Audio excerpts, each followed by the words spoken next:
할렐루야, 주님의 이름으로 인사드립니다. 오늘은 2022년 2월 13일 대예배로 하나님께 예배 드리겠습니다. 오늘 하나님의 말씀은 요한계시록 10장의 말씀입니다. 먼저 경배와 찬양을 드리겠습니다. 물이 바다 덮음 같이 세상 모든 민족이 이렇게 보리라 그날에 주의 영광 가득한 세상 우리는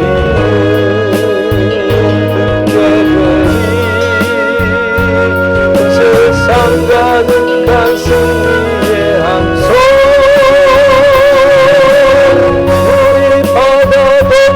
같이 여호와의 영광을 인정하는 것이 온 세상 가득하리라.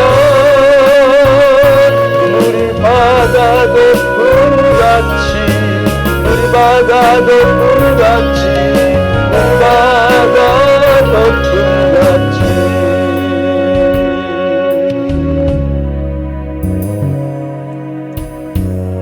우리 다같이 기립하셔서 하나님께 묵상 기도하심으로 하나님께 예배하겠습니다. 다같이 묵상 기도하시겠습니다.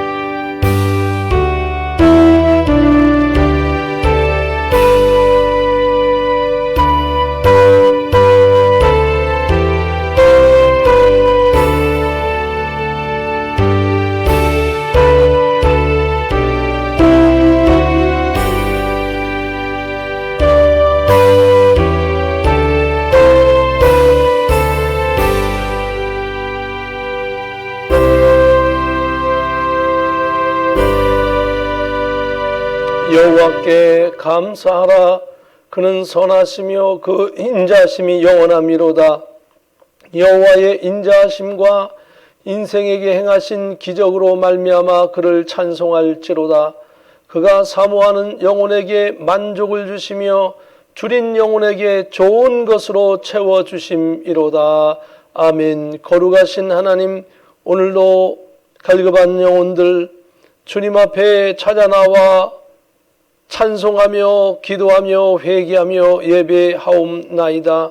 시작하는 시간부터 마치는 시간까지 성삼일체 하나님 홀로 영광 받아 주시옵소서. 존귀하신 예수 그리스도의 이름으로 기도하옵나이다.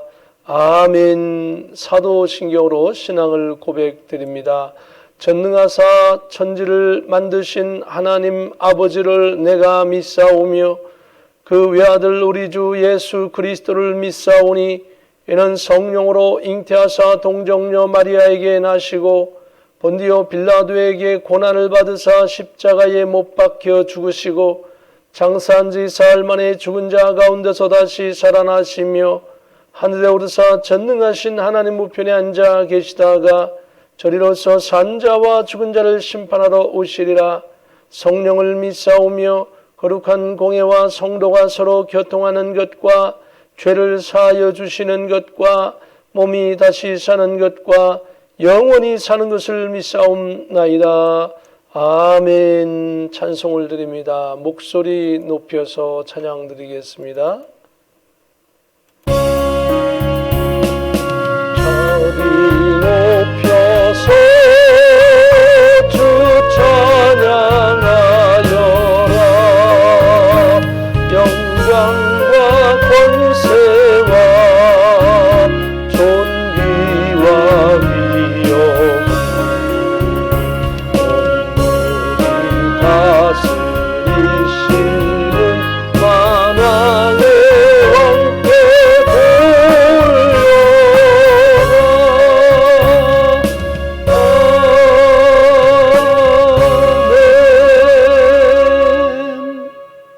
강고의 말씀입니다. 다 같이 착석하시겠습니다. 2022년 교회력이 잠깐 나와 있는데요. 3월 6일 날 사순절 제 첫째 주가 시작되는 거 기억해 주시고요. 먼저 할렐루야로 서로 인사 나누시겠습니다. 할렐루야, 반갑습니다. 우리 옆에 계신 분하고도 인사 좀 나누시겠습니다. 할렐루야. 우리가 계속해서 가정에서 성경 읽기, 찬양 유튜브 영상 보기, 기도하며 개인 신앙관리를 잘할 수 있도록 우리 서로가 노력해 주시기를 부탁을 드리고요. 코비드-19 오미크론 변이 바이러스가 확산되어서 이제 최고치를 이렇게 경신했다가 이제 조금씩 수그러드는 그런 경향이 있지만 어떻게 변화될지 모르는 가운데 있습니다. 아무쪼록 여러분과 제가 하나님의 은혜 가운데 건강하시고 또 주님의 이름으로 늘 승리하는 아름다운 삶이 되어지기를 주님의 이름으로 축복합니다. 3월 15일 날 화요일은 워싱턴 노예가 있습니다. 그동안 코비드-19 때문에 어려움 속에 우리가 제대로 모일 수가 없었지만 이번에 대면하여 모입니다.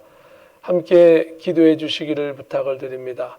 개인적인 신상 변화가 있을 때마다 서로 연락을 하며 교제해 주시기 바랍니다. 오늘 눈 때문에 또는 개인적인 사정 때문에 우리가 이렇게 또 영상으로 예배하지만은 우리가 서로 연락하면서 주님의 이름으로 승리하는 저와 여러분 되기를 주의 이름으로 축복합니다. 제가 대표로 기도하겠습니다. 거룩하신 하나님 아버지 은혜를 감사합니다. 오늘도 하나님께 영광 돌려 예배합니다. 하나님의 은혜가 아니면 저희들 어떻게 이와 같이 예배할 수 있습니까? 코비드-19 팬데믹으로 인하여 어려운 시대를 살아가고 있는 저희들입니다. 어느덧 이 어려움이 3년차 전 세계적으로 계속되고 있습니다. 하루속히 모든 어려움을 극복할 수 있도록 도와주시옵소서. 주님, 저희들의 죄를 용서하시고 예수님의 십자가 보혈의 피로 깨끗게 하여 주시며 주의 이름으로 승리하는 저희들 되게 하여 주시옵시기를 원합니다.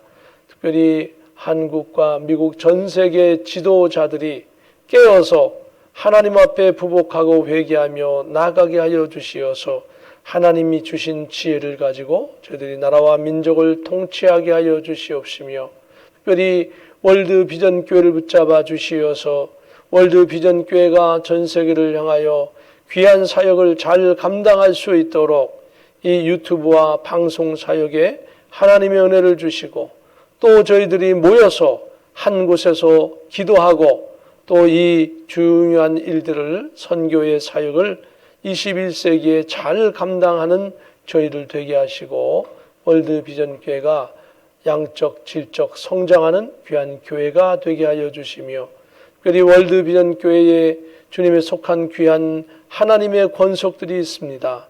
저들의 가정을 붙잡아 주십시오. 자녀들을 축복해 주시고 믿음으로 굳게 서게 하여 주시옵소서. 들어가도 나가도 보게 되고 믿음으로 굳게 서서 하나님의 복음을 21세기의 귀한 사역을 잘 감당하는 저희들 되게 하여 주시옵시기를 원합니다. 직장과 학업과 자녀들의 개인 모든 일에 하나님 간섭하여 빛된 복음의 자녀로 살게 하여 주시옵소서. 신종 코로나의 질병을 예수님의 보혈의 피의 능력으로 주님 없이 하여 주시고 깨끗하게 하여 주시어서 하나님의 역사하심으로 전 세계의 인류를 괴롭히는 이 질병이 끝나게 하여 주시어서 하나님만이 우리를 구원하시며 하나님만이 역사하여 주셔서 이 모든 문제를 끝날 수 있음을 깨닫고 알고 겸손하게 모든 인생들이 주님 앞에 나아가게 하여 주옵소서. 자비로운 주님, 전 세계 또한 전쟁으로 이제 아버지 일촉즉발의 우크라이나, 러시아, 또 유럽, 미국 많은 국가들이 연관되어지고 있습니다.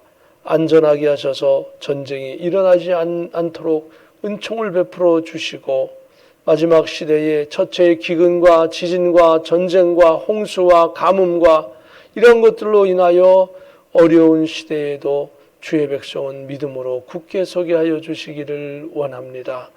이 예배의 시종을 주님께 의탁합니다. 무딘 종의 입술을 1시간 사용하여 주시어 하나님의 말씀을 잘 증거케 하여 주시고 듣는 저희들도 주의 말씀으로 굳센 신앙, 믿음의 아름다운 열매를 맺게 하여 주시옵소서. 존귀하신 예수 그리스도의 이름으로 감사하오며 기도하옵나이다. 아멘.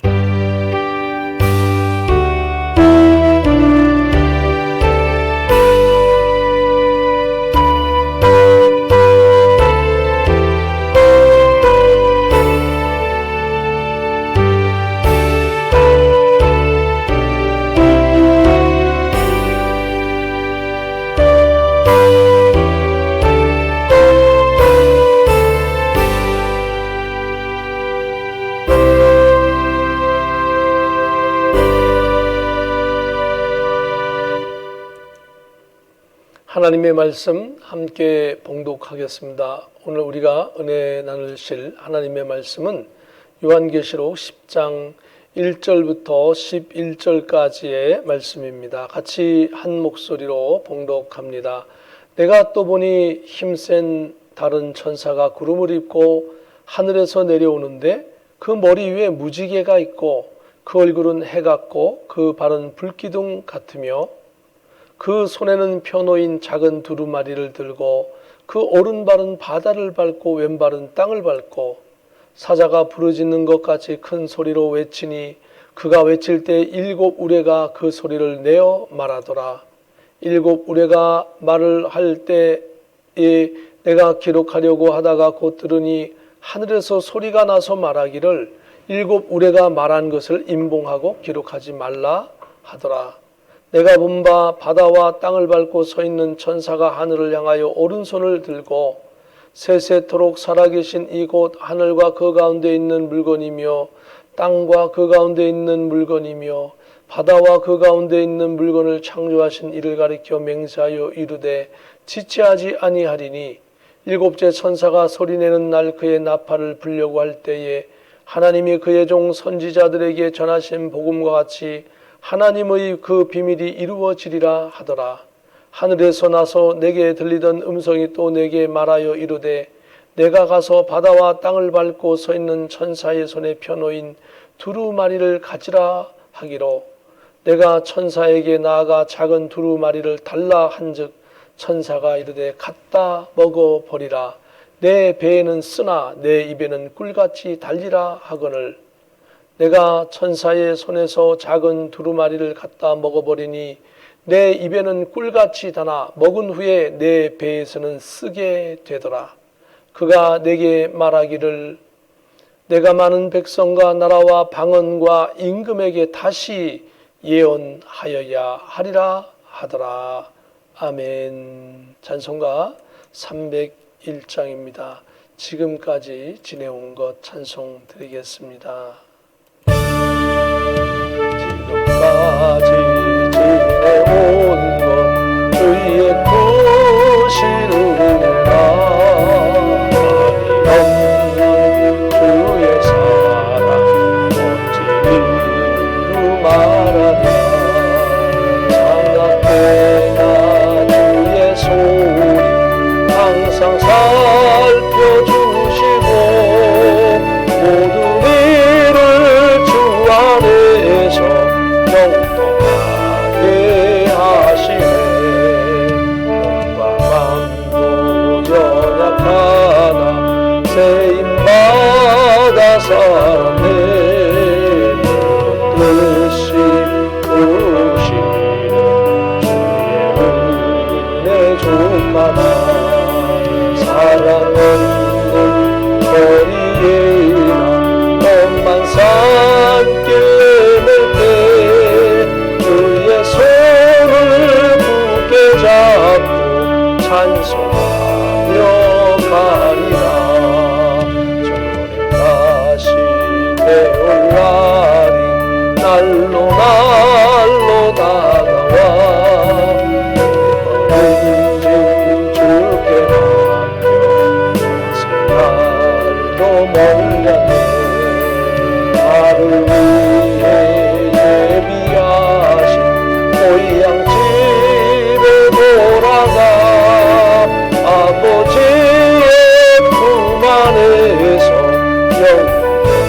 영원히 사느니라.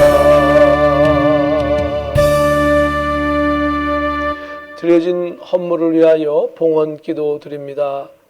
거룩하고 자비로우시고 영광스러운 주님이시여, 저희들을 위하여 십자가에서 죽기까지 하시며 사랑하셔서 저희를 이 땅에서 복음의 사신으로, 그리스도의 사신으로 살게 하신 주님, 이 땅에 살아가면서 주의 복음 위하여 헌신하여 충성하여 달려가게 하여 주시되 영권, 인권, 물권을 주시어 이 땅에서 주의 복음을 마음껏 전할 수 있는 헌신과 충성된 종들 되게 하여 주시고, 오늘도 시간 드리고 물질 드리고 마음 드리는 귀한 권속들을 기억하사 그들에게 맡겨진 모든 것이 합력하여 선을 이루게 하여 주시며, 이 물질이 사용되어지는 귀한 교회의 모든 일들에 하나님의 복음의 역사가 창대하고 왕성한 거부대 번성한 위대한 열매로 맺게 하여 주시고, 드린 자나 또한 교회나 모든 것이 합력하여 선을 이루게 하여 주시옵소서. 존귀하신 예수 그리스도의 이름으로 축복하며 기도하옵나이다. 아멘. 오늘 하나님의 말씀은 다시 예언하여야 하리라, 이런 제목을 가지고 함께 은혜 나누기를 원합니다. 오늘 본문 말씀 우리가 아까 봉독했던 대로 요한계시록 10장 1절부터 11절까지의 말씀입니다. 바로 요한계시록 10장은 여기 있습니다. 다시 예언하라. 이것이 10장의 주제와 같은 말씀입니다. 여기 보면 힘센 천사가 나타나고 힘센 천사가 가지고 있는 두루마리를 사도 요한이 보게 되어집니다. 그러한 내용이죠. 그리고 결론은 뭡니까? 다시 예언하라. 그러면 하나님께서 왜 다시 예언하라라고 하는 메시지를 주셨습니까? 그래서 우리가 9장의 말씀을 보아야만 합니다. 지난번에 봤던 9장의 말씀을 보면 5번째 나팔이 나오고 거기 화 하면서 그 어려운 그런 특별한 화가 되는 그런 사건이 나오지요. 6째 나팔을 보니 전 세계 인구 3분의 1이 한날 한시에 동시에 죽게 되는 그런 어마어마한 사건이 생기게 되는 것입니다. 그런데 그 죽음의 원인은 불과 연기와 유황이라고 말씀했습니다. 자신들이 뿜는 불과 연기와 유황으로 말미암아 전 지구 3분의 1이 죽게 됩니다. 3분의 1이 죽게 되어질 때에 그냥 죽는 것이 아니고 많은 군대가 동원되어서 서로 싸우게 되어지고 서로 무기를 발사하게 되어지고 사용하게 되어지고, 아마 추측컨대 아마 이 불과 연기와 유황으로 전 세계 인구가 한날 한시 동시에 죽을 수 있는 무기는 아마 원자폭탄, 수소폭탄, 중성자폭탄, 이러한 핵무기의 그러한 전쟁으로 인한 그러한 대량 한꺼번에 죽는, 지구 인구 전체가 3분의 1에 해당하는 인구가 죽게 되는 그런 사건이 생기는 거죠. 이 사건이 생기고 나서 전 세계는 그야말로 아수라장이 됩니다. 승리자도 패배자도 없습니다. 전부 다 고통스러운 것입니다. 그러나 원수 마귀는 이때 이 혼란하고 고통스러운 틈을 사용하여서 원수 마귀가 패권을 차지하고 전 세계를 점령하려고 하는 것입니다. 이 전쟁이 끝난 다음에 이런 혼란과 고통과 어려움 속에서 많은 크리스찬들도 동일한 그런 환경 속에 있게 될 것입니다. 너무도 힘들어서 복음 전하는 것을 포기할 수도 있고요. 신앙생활을 멈추는 사람도 있을 것이고요. 그러나 반대로 하나님께서 살아계시다라고 믿고 주님 앞에 돌아온 영혼도 있을 것입니다. 그런데 대부분 많은 하나님의 백성들이 이러한 어려움으로 인하여서 소극적이고 그리고 복음 전하는 것을 중단하고 하는 그런 많은 사태가 생길 것입니다. 하나님은 이러한 때에 말씀하십니다. 다시 예언하여야 하리라. 코비드-19 팬데믹으로 인하여 어려운 이때에 많은 교회가 예배를 드리지 못합니다. 또 많은 성도님들이 교회를 떠나게 되고 신앙을 떠나는 사람도 있습니다. 왜요? 그들이 굳건한 신앙을 갖고 있지 못하기 때문에 교회에 가서 많은 사람들과 같이 교제하고 나누고 희희낙락할 때는 내 신앙이 잘 진행되고 있는지 관리가 되고 있는지 알지 못하지만 다른 사람과 교제함으로 말미암아 마치 그것이 내 신앙인 것으로 착각하고 살아왔던 것입니다. 그러나 환란이 오고 풍파가 오고 어려움이 오고 이런 코비드-19 팬데믹으로 인하여 교회가 문을 닫게 되어지고 또 예배가 연기되어지고 방송으로 해야 되고 그러면서 자유로워지고 그리고 한두 번 예배를 빠지고 그러다 나중에는 신앙을 포기하는 사람이 질비했던 이때에 하나님은 하나님의 백성들에게 다시금 소명을 주고 있는 것입니다. 다시 예언하여야 하리라. 다시 복음 전해야 하리라 라고 말씀하고 있습니다. 바로 그것이 10장의 내용인 것입니다. 그리고 다시 복음을 전한 이 사건 후에 그리고 11장에는 많은 이방인들, 성도가 아닌 비신자들이 교회의 성도들의 활동을 제약하는 그런 활동을 갖다가 방해하고 활동을 막는 사건, 즉 성도들의 바깥 마당을 점령하는 사건이 생기게 되어집니다. 이때에 강력한 지도자가 나온다. 두감람나무 지도자가 나온다라고 11장에 말씀하고 있죠. 그래서 이러한 중간 사이에 있는 9장과 11장의 중간 사이에 있는 10장에서 해야 될 일이 무엇인가? 바로 복음을 다시 증거하는 것입니다. 그래서 오늘 이 말씀을 살펴보면 1절에 보면 내가 또 보니 힘센 다른 천사가 구름을 입고 하늘에서 내려오는데 그 머리 위에 무지개가 있고 그 얼굴은 해 같고 그 발은 불기둥 같으며.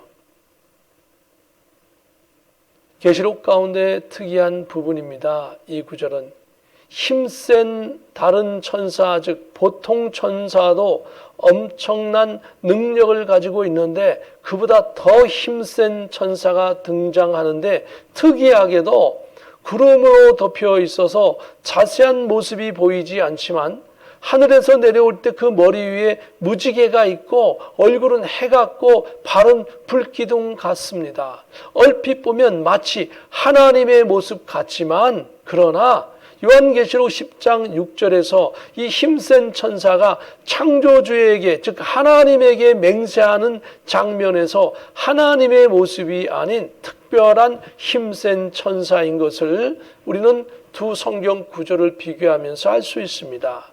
이 힘센 천사의 사역은 남아있는 성도들에게 다시금 사명을 일깨우고 하나님의 명령을 전달하는 것입니다. 여기 보니까 무지개가 나오는데요. 무지개는 하나님의 임재의 상징입니다. 창세기에서 얼굴이 해같이 밝은 것도 하나님 아버지의 특징이고 발이 불기둥 같다는 것도 어떤 징계 또는 큰 계획을 내리기 직전에 모습으로 보여져서 마치 하나님의 모습으로도 보여질 수 있지만 그러나 아까 말씀드렸듯이 바로 이 힘센 천사가 그런 특이한 모습을 가지고 있음에도 하나님의 임재의 그런 모습을 갖고 있음에도 불구하고 하나님께 경배하고 하나님께 보고하는 것을 볼 때 하나님의 모습이 아니라 말 그대로 하나님의 특별한 명령을 받고 실행하고자 하는 힘센 천사인 것을 알 수 있습니다. 2절에 보면 그 손에는 편호인 작은 두루마리를 들고 그 오른발은 바다를 밟고 왼발은 땅을 밟고 있다라고 했습니다. 이 힘센 천사는 손에 두루마기를 갖고 있습니다. 그리고 오른발은 바다를 왼발은 땅을 밟고 서 있습니다. 이것은 하나님께서 바다와 땅에 동시에 시행하고자 하는 특별한 계획이 있음을 암시하고 있는 것입니다.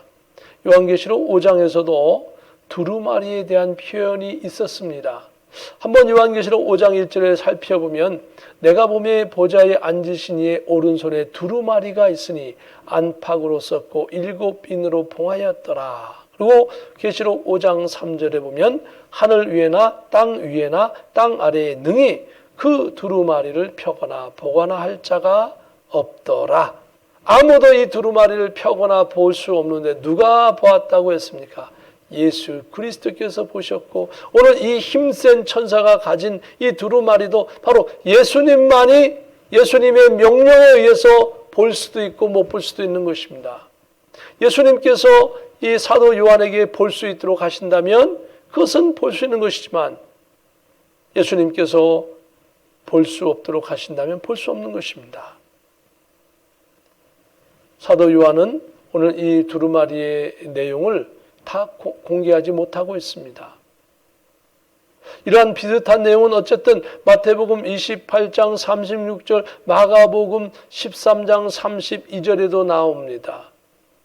마태복음 24장 36절에 보면 그러나 그날과 그때는 아무도 모르나니 하늘의 천사들도 아들도 모르고 오직 아버지만 아시느니라. 마지막 때에 일어날 쫙한 것들, 특히 그 날, 예수님이 재림하여 오시는 그 날, 그 마지막 때는 아무도 모르고 오직 예수님도 모르고 성령님도 모르고 천사들도 모르고 누가?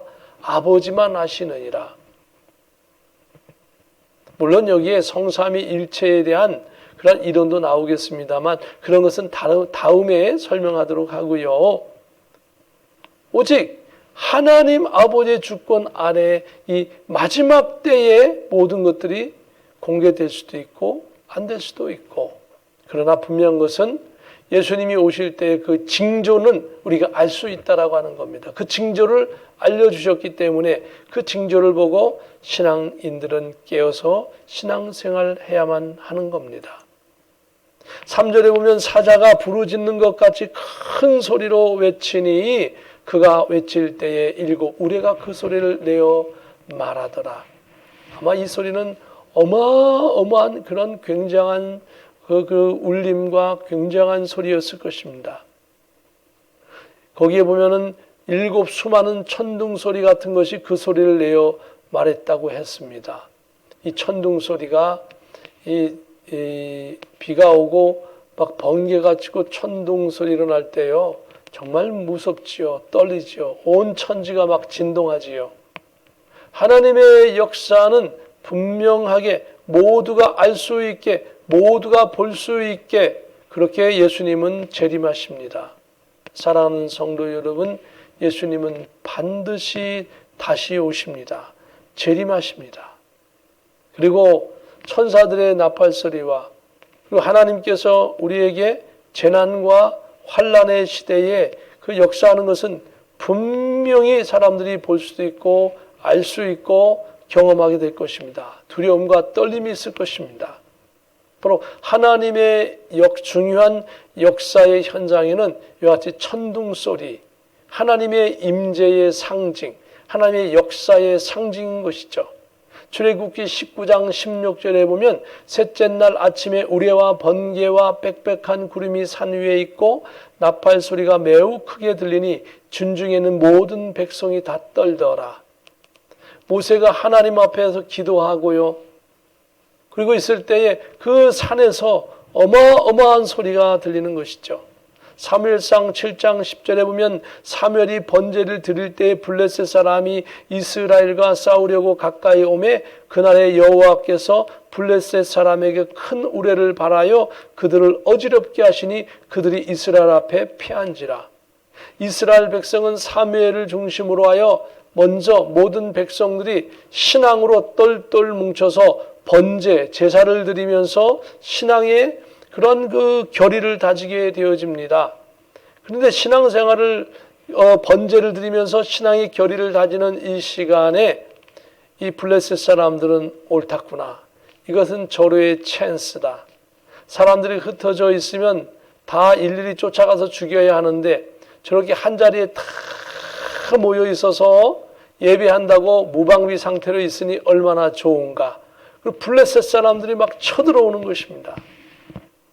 사랑하는 성도 여러분, 우리가 하나님의 말씀을 부여잡고 기도할 때에 세상 사람들이 볼 때는 그것이 우둔하게 보일 수 있습니다. 그것이 세상 사람과 뒤치는 것처럼 보여질 수가 있습니다. 바보처럼 보여질 수가 있습니다. 그러나 우리에게는 누가 계십니까? 하나님이 계십니다. 예수 그리스도의 십자가에 귀한 은혜가 있습니다. 성령의 강력한 역사가 있는 것입니다. 적군들이 블레셋처럼 하나님의 성도들을 공격하고 공경에 빠뜨릴 수 있고 성도들이 뒤처질 것 같지만은 그렇지 않습니다. 블레셋 사람들이 제사를 지내는 이스라엘 백성을 공격해 올 때에 하나님은 그날에 블레셋 사람에게 큰 우레를 발하여 어마어마한 그 천둥 소리를 막 그냥 발해서 그래서 사람들을 어지럽게 했다. 그래서 거꾸로 공격했던 이 블레셋 사람들이 하나님이 바라시는 그 천둥 소리로 말미암아 어지러워지고 이스라엘 백성은 어지럽지가 않는데 블레셋 사람만 어지럽게 했던 겁니다. 그래서 거꾸로 이스라엘 사람들이 얼른 제사를 마치고 그 공격하는 블레셋 사람들을 다 칼로 쳐 죽이고 블레셋 사람들은 도망가고 패했다. 이렇게 사무엘서는 말씀하고 있습니다. 마지막 때 이 큰 우레소리가 재난 때에도 환난 때에도 하나님의 강력한 역사의 임재의 그 역사가 진행될 때 들리게 될 것입니다. 요한계시록 10장 4절 5절에 보면 일곱 우레가 말을 할 때 내가 기록하려고 하다가 곧 들으니 하늘에서 소리가 나서 말하기를 일곱 우레가 말한 것을 임봉하고 기록하지 말라 하더라. 그 내용은 기록하지 말라. 분명히 이야기했는데 기록하지 말라라고 했습니다. 그리고 그 내용을 우리가 추측을 할 필요는 없습니다. 우리 구원에 꼭 필요한 것은 아니고요. 그러나 중요한 역사인 건 틀림없지만 하나님은 그때가 되면 그것을 알게 할 것입니다. 그러나 다만 그 내용이 뭔가 하고 추정할 수 있는 것은 아마도 이것은 마지막 때에 예수님께서 재림하시는 것에 관한 어떤 구체적인 내용이 아닐까 하는 추측 정도. 어쨌든 그런 그 중요한 사건은 그 사건을 경험하는 당사자들이 그때 가서 알 수 있을 것입니다. 중요한 것은 어떤 사건을 아느냐 모르느냐보다 더 중요한 것은 우리의 신앙 관리를 잘하는 것입니다. 저와 여러분이 어떤 상황 속에서든지 예수 그리스도를 향한 굳건한 신앙을 가지고 달려가기를 예수님의 이름으로 축복합니다. 원수마귀는 우는 사자와 같이 신앙 없는 자를 찾는 것입니다. 신앙이 흔들린 자를 찾는 것입니다. 그러나 신앙이 강력하게 굳게 서 있는 자는 어떤 상황에서든지 주님의 이름으로 승리할 줄로 믿습니다. 5절에 보면 내가 본 바 바다와 땅을 밟고 서 있는 천사가 하늘을 향하여 오른손을 들고, 자, 사도 요한은 천사를 봤는데 바다와 땅을 밟고 서 있는 천사가 하늘을 향하여 오른손을 들고 있는 모습을 봤습니다. 이것은 하나님께서 천사를 통하여 바다와 땅, 즉 지구의 모든 곳에 특별한 것을 역사하시려는 것임을 추측할 수 있습니다. 천사가 굳이 바다와 땅을 동시에 밟고 있는 건 뭡니까? 하나님의 역사가 재난과 환난의 모든 것이 바다와 땅과 모든 곳에 임하고 하나님의 역사가 임한다라고 하는 것을 추측해 볼 수 있습니다. 마지막 재난과 환난 시대에는 바다와 하늘과 땅 모든 곳에서 하나님께서 역사하십니다. 환난과 재난도 역사되어지겠지만 중요한 것은 우리가 어느 곳에 있든지 복음 전파의 사명을 끝까지 감당해야 한다라고 하는 것입니다. 오늘 6절에 보면 세세토록 살아계시니 곧 하늘과 그 가운데 있는 물건이며 땅과 그 가운데 있는 물건이며 바다와 그 가운데 있는 물건을 창조하신 이를 가리켜 맹세하이르되 지체하지 아니하리니. 하나님은 삼위일체 하나님으로 전지 전능 무소 부재 시간과 공간을 초월하시고 선하시며 어디에나 계시는 분으로 우주와 세상 모든 만물을 말씀으로 창조하신 그런 능력의 하나님이십니다. 그 하나님은 인간을 사랑하셔서 여러분과 저를 사랑하셔서 예수님 독생자 예수님을 보내셔서 십자가에 우리의 죄를 다 대신 지고 죽게 하셔서 구원의 역사를 완성하시기 위하여 지체하지 않고 다시 예수님은 십자가에서 죽으신 그 예수님이 다시 부활하시고 하늘로 승천하셔서 다시 되돌아오신다는 겁니다. 재림하신다는 겁니다. 마지막 전 인류를 완전히 심판하시기 위하여 되돌아오신다라고 하는 겁니다. 그리고 성도들은 하늘로 들림을 받을 것이고 예수님과 같은 부활체가 될 것이고 그리고 믿지 않는 자들은 불못에 떨어질 것입니다. 궁극적으로 성도는 영원한 예루살렘 성으로 새 예루살렘 성으로 천국으로 가게 될 것입니다. 저와 여러분이 가야 할 곳은 바로 그 천국인 것입니다. 그 천국에서 주님께서 기다리고 계시는 겁니다. 그 천국에 가서 상급을 받게 될 터인데 그 상급은 이 땅에서 주님의 일을 어떻게 했느냐에 따라 상급은 각자 달라질 것입니다. 상급 준비를 하는 저와 여러분 되기를 주님의 이름으로 축복합니다. 먹고 마시고 남들처럼 똑같이 일상생활을 하지만 우리가 꼭 신경 쓰고 해야 할 일들은 하나님의 일들을 잘 관심을 가지고 헌신하고 봉사해야 한다라고 하는 것입니다. 7절에 보면 일곱째 천사가 소리내는 날 그의 나팔을 불려고 할 때 하나님이 그의 종 선지자들에게 전하신 복음과 같이 하나님의 그 비밀이 이루어지리라 하더라. 여기 아주 중요한 말씀입니다.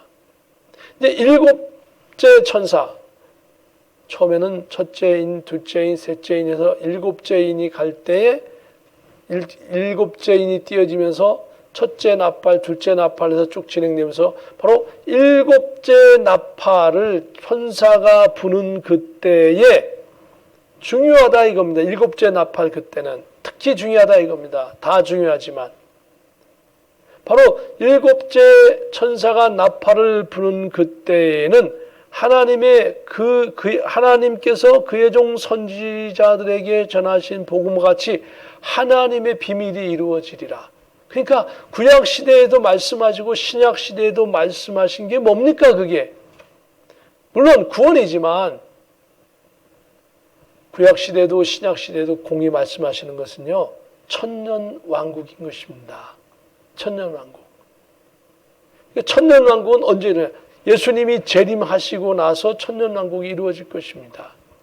그러니까 일곱째 나팔이 불면서 바로 이 천년 왕국을 이룰 수 있는 사건이 쫙 진행되고 그리고 천년 왕국이 세워지는 것입니다. 바로 천년 왕국 바로 전에 예수님이 이 땅에 재림하게 되시는 것이죠. 그리고 천년 왕국이 이루어지고 그리고 백보자 심판이 있고 그리고 영원한 새 예루살렘 하늘 천국이 베풀어지는 것입니다. 그래서 오늘 7절에 보면 첫째는 이 선지자들에게 전하신 복음이 뭔가? 첫 번째 보면 이사야 선지자가 계시받았던 천년 왕국을 살펴보기를 원합니다. 이사야서 65장 17절부터 25절까지 보면 보라 내가 새하늘과 새 땅을 창조하나니 이전 것은 기억되거나 마음에 생각나지 아니할 것이라 너희는 내가 창조하는 것으로 말미암아 영원히 기뻐하며 즐거워할지니라. 보라 내가 예루살렘을 즐거운 성으로 창조하며 그 백성을 기쁨으로 삼고 내가 예루살렘을 즐거워하며 나의 백성을 기뻐하리니 우는 소리와 부르짖는 소리가 그 가운데서 다시는 들리지 아니할 것이며 거기는 날수가 많지 못하여 죽는 어린이와 수완이 차지 못한 노인이 다시는 없을 것이라. 곧 100세에 죽는 자를 젊은이라 하겠고 100세가 못되어 죽는 자는 저주받은 자이리라. 그들이 가옥을 건축하고 그 안에서 살겠고 포도나무를 심고 열매를 먹을 것이며 그들이 건축한 데 타인이 살지 아니할 것이며 그들이 심은 것을 타인이 먹지 아니하리니 이는 내 백성의 수완이 나무의 수완과 같게고 내가 택한 자가 그 손으로 일한 것을 길이 누릴 것이며 그들의 수고가 헛되지 않겠고 그들의 생산한 것이 재난을 당하지 아니하리니 그들은 여호와의 복된 자의 자손이요 그들의 후손도 그들과 같을 것임이라. 그들이 부르기 전에 내가 응답하겠고 그들이 말을 마치기 전에 내가 들을 것이며 이리와 어린 양이 함께 먹을 것이며 사자가 소처럼 즙을 먹을 것이며 뱀은 흙을 양식으로 삼을 것이니 나의 성산에서는 해함도 없겠고 상함도 없으리라. 여호와께서 말씀하시니라. 이렇게 이사야 선지자는 천년 왕국에 대해서 아주 구체적으로 아주 세심하게 설명하고 있습니다. 혹자는 꽤 많은 사람들은 요즘 이 천년왕국은 상징적인 것으로 이야기하고 천년왕국은 복음시대에 예수님께서 승천하시고 나서 이 복음이 전해지는 지금부터 천국 예수님이 마지막 심판하는 마지막 그때에까지 이것을 천년왕국이라 한다. 예수님 재림한 그때까지 천년왕국이라 한다 해서 이거를 무천년, 천년왕국은 한마디로 상징적인 것이고 지금이고 없다. 이렇게 구체적인 그런 것이 없다. 여러분, 이사야 선지자가 왜 이렇게 구체적으로 말씀하셨습니까? 천년왕국은 반드시 이루어집니다. 왜요? 성경에 기록되어져 있기 때문에 그렇습니다. 이사야 선지자는 이렇게 구체적으로 말하고 있습니다. 구체적으로. 두 번째로 이 7절의 말씀을 해석할 수 있는 것은 말씀 그대로 요한계시록 11장 15절 이후에 전개되는 모든 사건을 가리키면서 말씀으로 해석하는 겁니다. 그럼 이게 선지자들에게 줬던 복음의 메시지가 뭐냐? 궁극적으로는요, 공통적인 것이 있습니다.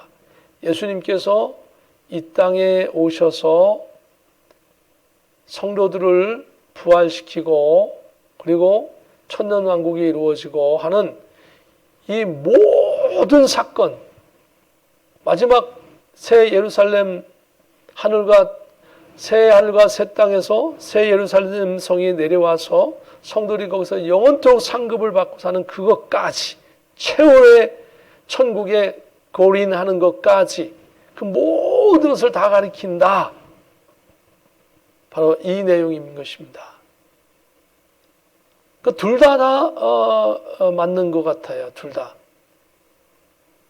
천년왕국도 가리키고 천년왕국과 마지막 새 예루살렘 성까지 들어가는 모든 것을 다 가리키는 것이 맞는 것 같아요. 둘 다 맞는 것 같아요. 사랑하는 성도 여러분, 예수님이 재림하셔서 우리를 부활체로 만드실 것입니다. 저와 여러분이 정말 신앙생활을 잘 관리하고 잘 유지하고 또 많은 사람들 주께로 인도해서 예수님께서 재림하시는 그때에 여러분 다 첫째 부활에 동참하시고 저도 동참하고 그리고 천년왕국을 통해서 예수님과 왕과 같이 다스리는 은혜가 있고 천년왕국 끝나서는 백보자 심판 때 큰 상급을 받고 그 상급을 가지고 영원한 새 예루살렘 천국에서 영원토록 영광스러운 삶을 살기를 주님의 이름으로 축복합니다. 이와 같이 성도의 가는 길이 명확하게 성경에 기록되고 있는데 오늘날 많은 이단들 이런 것들을 다 질서를 무너뜨려 버렸습니다.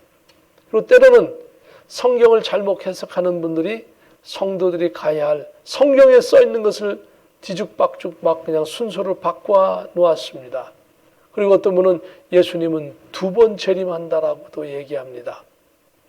성경에는 근데 요한계시록에 보면은요, 어디에도 예수님께서 재림한다라고 하는 재림한 사건을 다룬 데가 없어요.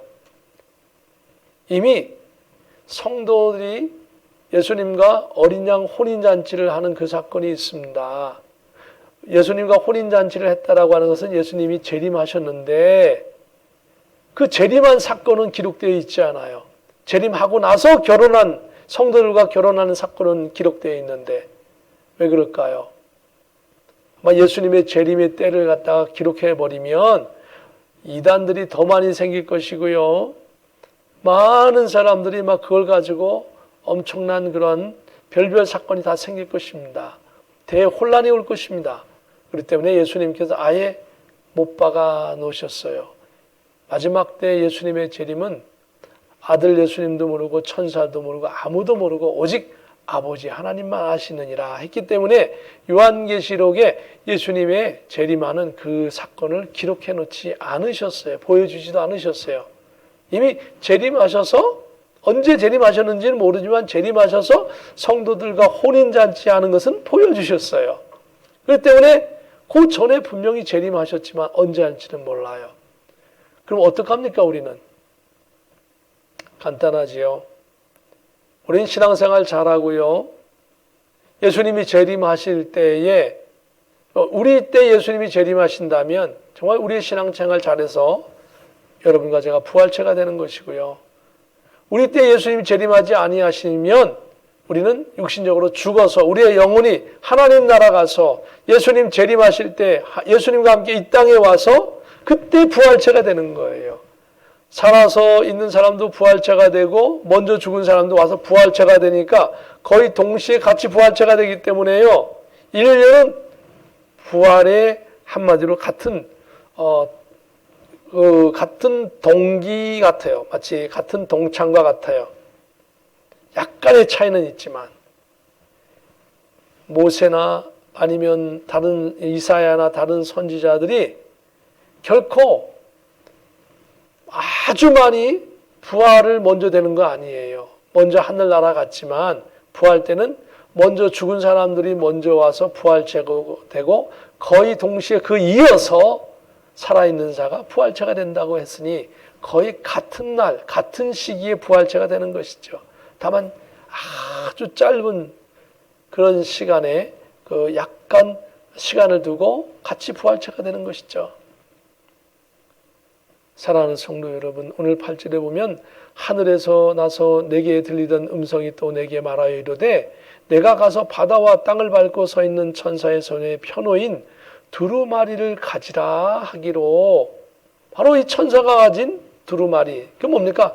바다와 땅과 모든 곳에서 역사하시는 하나님의 역사가 기록되어져 있는 그 두루마리를 사도 요한에게 주는 겁니다.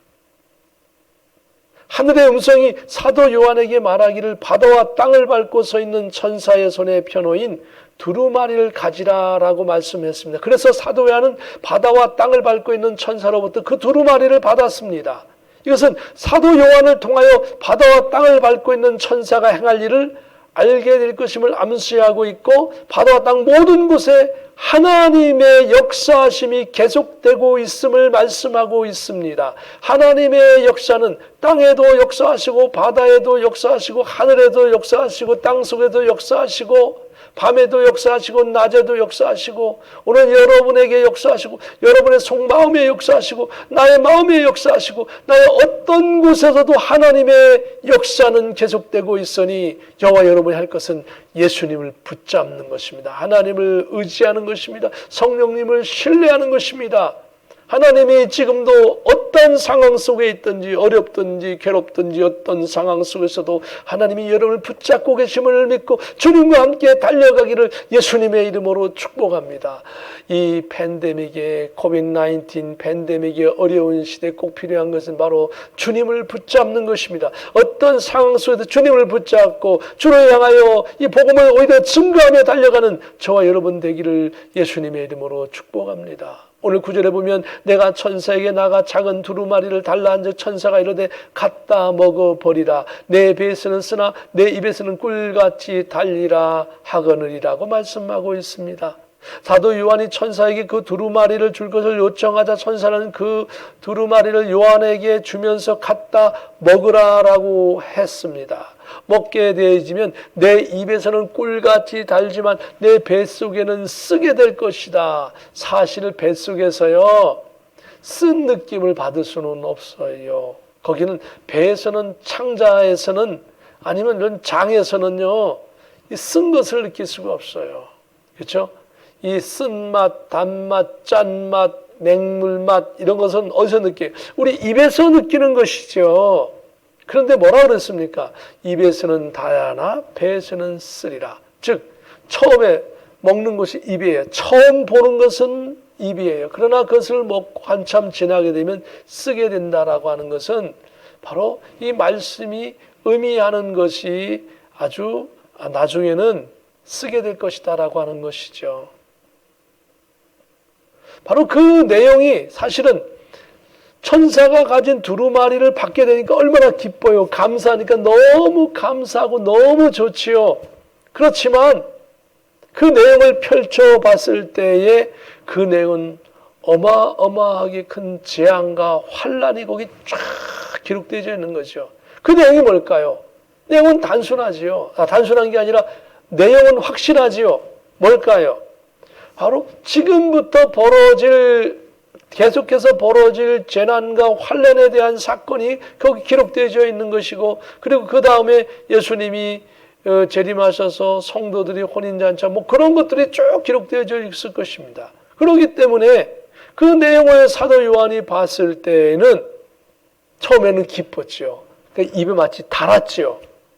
그렇지만 그 내용을 보니까 어마어마한 그런 사건들이 펼쳐지고 하나님의 진노가 펼쳐지고 뭐 그런 내용들이기 때문에 배에서 쓴 것입니다.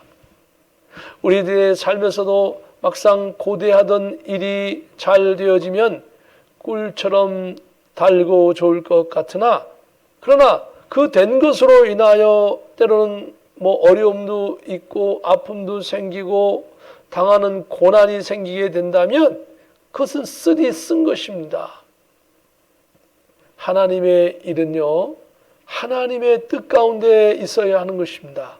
저와 여러분 내 마음과 내 뜻대로 하는 것이 아니라 하나님의 뜻 가운데 있어야 하는 것입니다. 마지막 시대에는 하나님의 뜻 가운데 움직이는데 그 내용을 알면 알수록 정말 우리에게 기쁨과 감사한 것도 있지만 고난과 재난의 환난의 것들이 우리에게 있는 것을 생각할 때에 저와 여러분이 그러한 때에도 변함없는 신앙을 가지기를 주의 이름으로 축복합니다. 10절에 보면 내가 천사의 손에서 작은 두루마리를 갖다 먹어버리니 내 입에서는 꿀같이 달아 먹은 후에 내 배에서는 쓰게 되더라. 상징적으로 말씀하고 있는 것이죠. 실제로 말씀하고 있는 것이죠.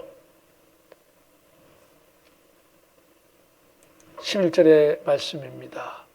그가 내게 말하기를 내가 많은 백성과 나라와 방언과 임금에게 다시 예언하여야 하리라 하더라. 그렇죠? 중요한 거죠. 계속해서 말씀하고 있는 건 뭡니까? 요한계시록 9장에서 전 세계 인구의 3분의 1이 한날 한시 동시에 불과 연기와 유황으로 말미암아 죽게 되어졌지요. 그리고 전 세계는 대혼란에 빠지지요. 많은 사람이 실망과 좌절과 낭망 속에 있죠. 절망 속에 있죠. 고통 속에 있지요.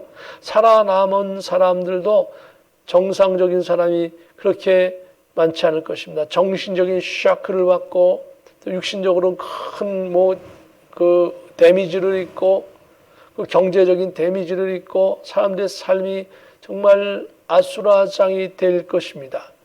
그런 가운데 사람들이 신앙을 뒤로 해버리고 복음을 전하지 않는 사람, 떠난 사람들이 많을 것입니다. 그러나 그러한 때에도 하나님 뭐라 그랬습니까? 하나님을 바라보고 복음을 증거하라라고 말씀하고 있습니다. 오늘 바로 11절은 요한계시록을 읽고 듣고 묵상하고 깨달은 사람들이 무엇을 해야 하는지요? 구체적으로 말씀하고 있는 중요한 구절인 것입니다.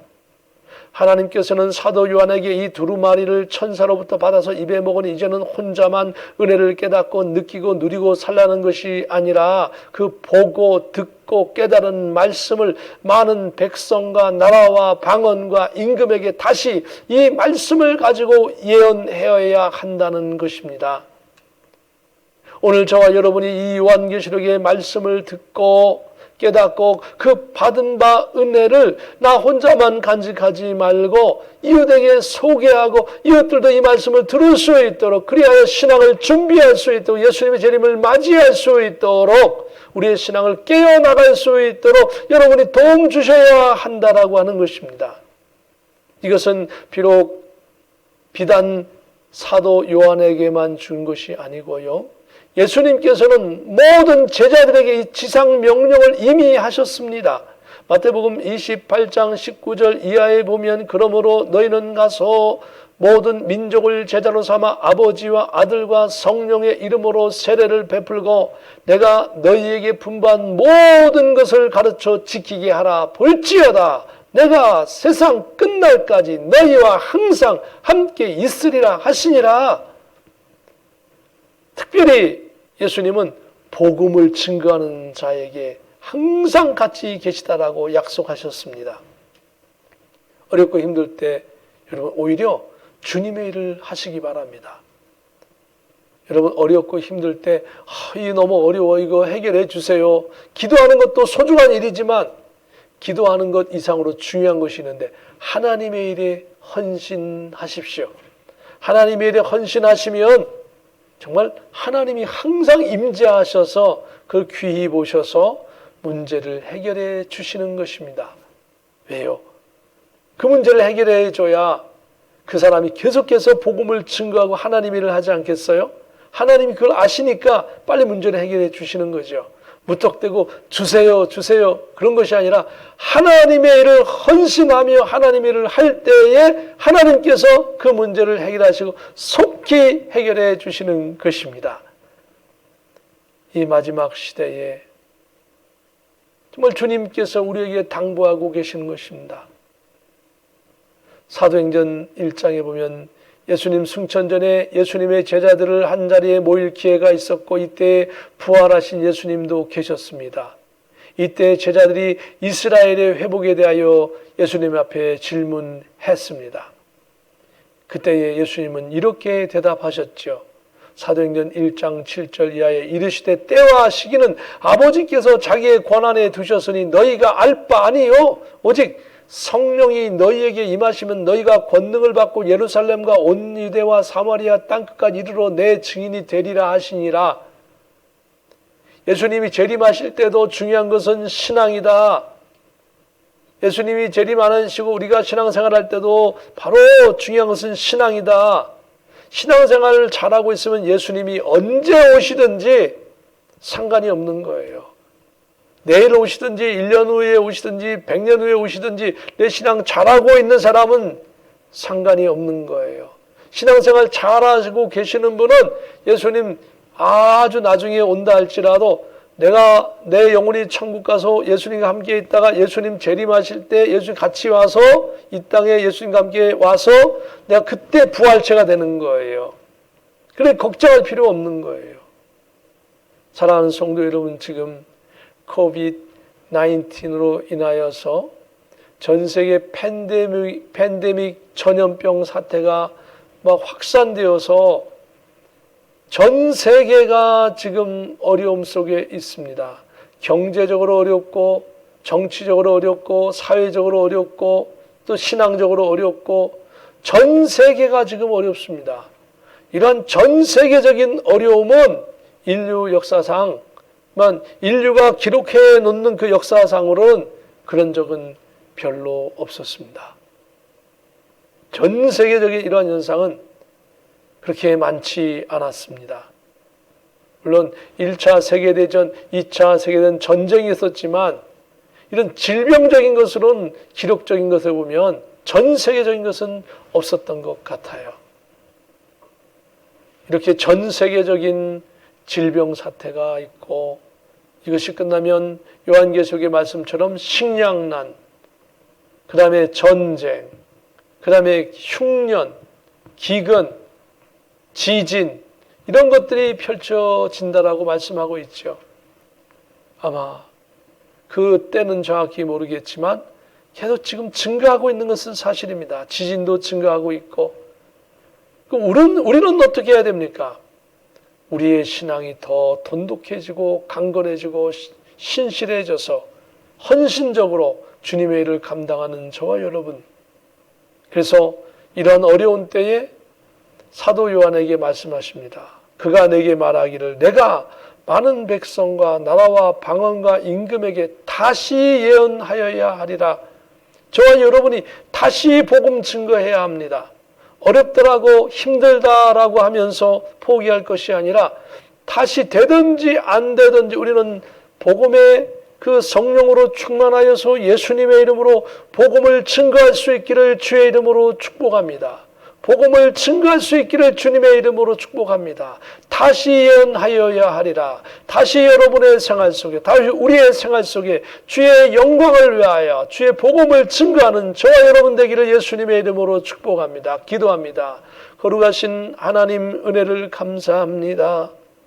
코비드-19로 인하여 많은 사람들이 죽고 중환자 병실에 있고 많은 사람이 감염되어지고 많은 단체가 제한되어지고 교회 모임이 제한되어지고 여러 가지로 어려운 이때에 우리가 좌절하고 낭망하지 아니하고 다시 예언하여야 하리라. 다시 복음 증거하고 다시금 신앙을 가다듬고 주의 일을 감당하는 저희 모두가 되게 하여 주시옵소서.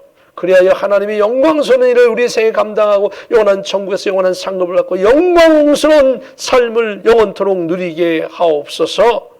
존귀하신 예수 그리스도의 이름으로 감사하오며 기도하옵나이다. 아멘.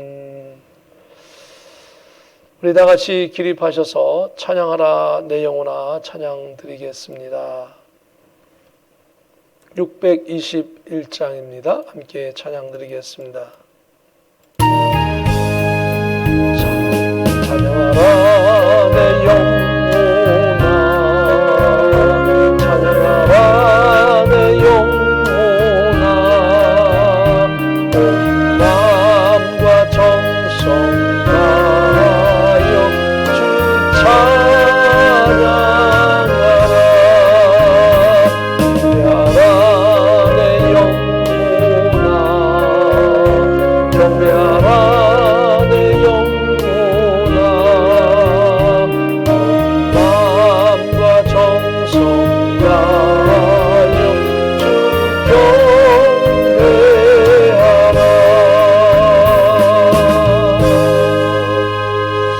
지금은 우리 주 예수 그리스도의 크신 은혜와 하나님의 참 평강과 성령님의 감동 감화 역사 교통 내주 인도하심이 오늘도 이 어려운 시기에도 여전히 주의 말씀을 붙잡고 다시금 예언하리라 다시 복음 증거하리라 결단하며 나가는 모든 성도들 위해 저들의 가정 위에 저들의 자녀 위에 저기 하고 있는 모든 일들 위에 이 미국 땅 위에 대한민국 위에 모든 선교사님의 선교지 위에 우리 월드 비전 교회 위에 지금부터 영원 무궁토록 함께 계실지어다. 아멘.